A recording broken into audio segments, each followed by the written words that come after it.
presented by Adi Shakti Films.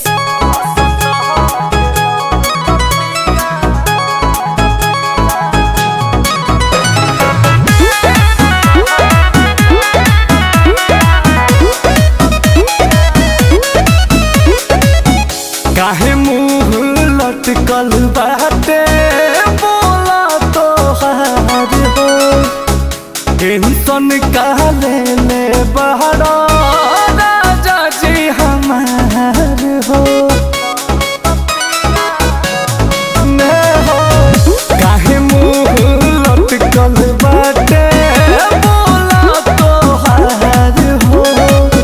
Tension काले ले बहरा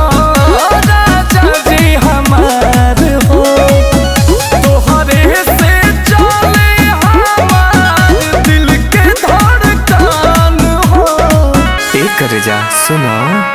हंसता खेलता पिया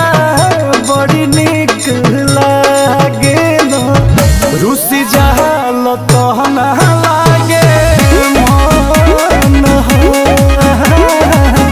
चुपचाप रही के गोली दिलवा पे दागेल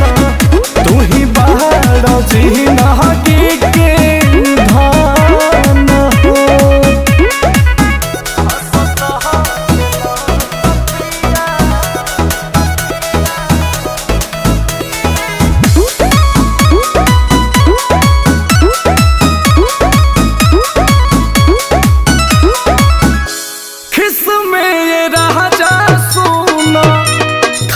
जे न खाइबा मोट बड़ा पियाऊ हमारे बहत्तर हो जाइबा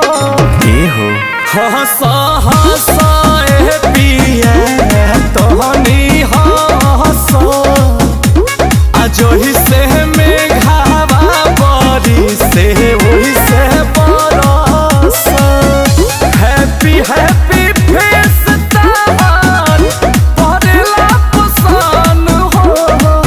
एकदम चांद जस लागेलो हंसता खेलता पिया बड़ी निक लागेलो रुसी जाल तो ना लागे मन चुपचाप रही के गोली दिलवा पहता गेला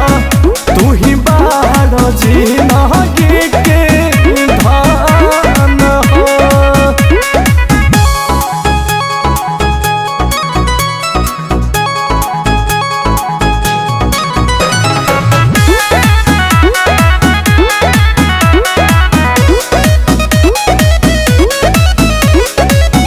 हेने आई कोरला में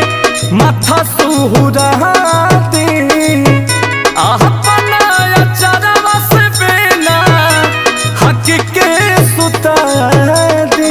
आवना पिया अंकुश नहीं मन मारी आई से कुछ हो जाई तारा जी अब कोई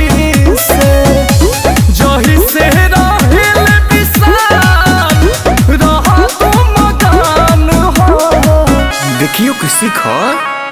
हंसता खेलता पिया बड़ी निक लागेल रुसी जाल तो ना लागे मन हो श्याम आकाश गोली दिलवा पहत